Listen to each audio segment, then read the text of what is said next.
pertama itu memang dari akademisi sendiri, itu harus rajin mengedukasi bahwa memang semua orang itu ketika dia terhubung dengan internet, bahwa itu sudah tidak bisa dikembalikan, no way back.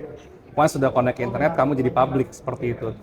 Terus kemudian ketika ada sebuah peralatan yang terhubung dengan internet, nah itu kalau tidak di-maintain dengan baik, itu akan menjadi problem gitu.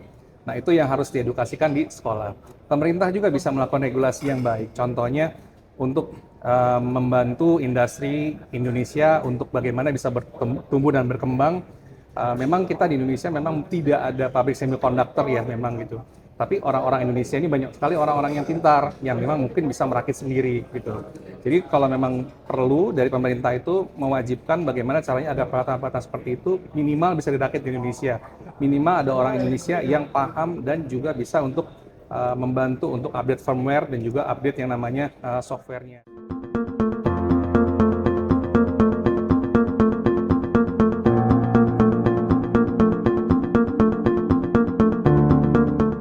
Halo sahabat Inti, kembali lagi di Inti Media bersama saya Nur Nadia Islamiyah. Pada kesempatan kali ini kita sudah hadir bersama Bapak Randy. Halo Bapak, selamat siang. Hai Nadia, selamat siang. Pak, untuk saat ini kan penggunaan IoT di Indonesia ini kan semakin luas dari industri hingga layanan publik. Nah, kira-kira apa sih tantangan yang paling nyata di Indonesia yang dirasakan dalam membangun konektivitas IoT tersendiri? Oke, terima kasih Nadia. Saya perkenalkan diri dulu ya. Nama saya Randy Maulana Akbar. Saya adalah CEO dari Keywords. Kita adalah teknologi company yang memang fokus di bidang web hosting, nama domain, server, dan juga internet akses. Untuk menjawab pertanyaan Nadia, menurut saya pribadi, tantangan kita yang pertama adalah supply chain. Supply chain yang untuk IoT ini memang datangnya dari seberang, dari impor semua. Dan juga selain barangnya impor, peletakan datanya juga di negara asalnya.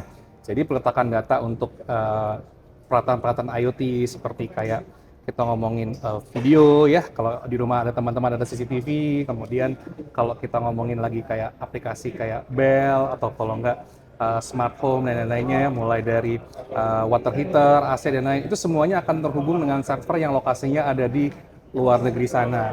Nah ini yang memang jadi tantangan kita adalah satu, masalah connectivity-nya. Latensi itu akan menentukan seberapa cepat kita itu bisa mengakses. Yang kedua, keamanan datanya. Data itu ada diletakkan di negara lain. Jadi kita tidak secara regulasi hukum, kita tidak bisa mengakses itu. Kalau memang ada masalah tertentu, semisal masalah kejadian hukum, pemerintah kita tidak bisa mengakses. Selain itu juga ada masalah keamanan juga di situ. Karena banyaknya sekali vendor-vendor yang terlibat di dalam pembuatan IoT ini, dan juga ada vendor-vendor yang memang kita tidak bisa tahu apakah di sana ada semacam kayak hidden chip ataupun ada firmware ataupun software yang memang bisa mengambil data kita, itu kita tidak tahu di situ karena banyak sekali produsen-produsen yang memang membuat produk IoT itu tadi gitu.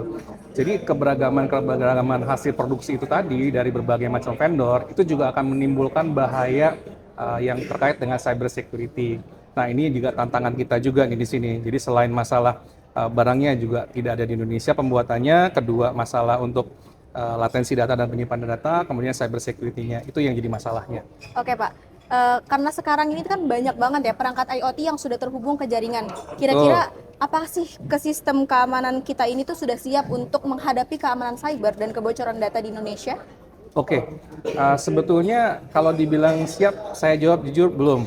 Kenapa? Karena memang mungkin beberapa bulan lalu gitu ya, kalau ada teman-teman di sini yang mendengar berita bahwa memang ada beberapa device dari router yang menjadi semacam zombie gitu ya. Itu dipergunakan untuk menyerang network.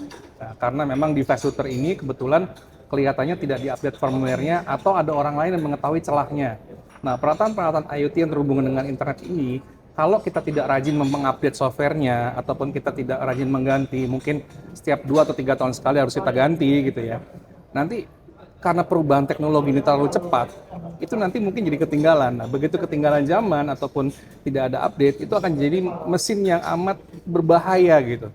Nah, sekarang bayangin kalau alat itu ada di rumah kita gitu ya, seseorang bisa masuk ke dalam alat itu dan mengontrol peralatan elektronik karena di rumah kita. Nah, itu luar biasa bahaya sekali gitu.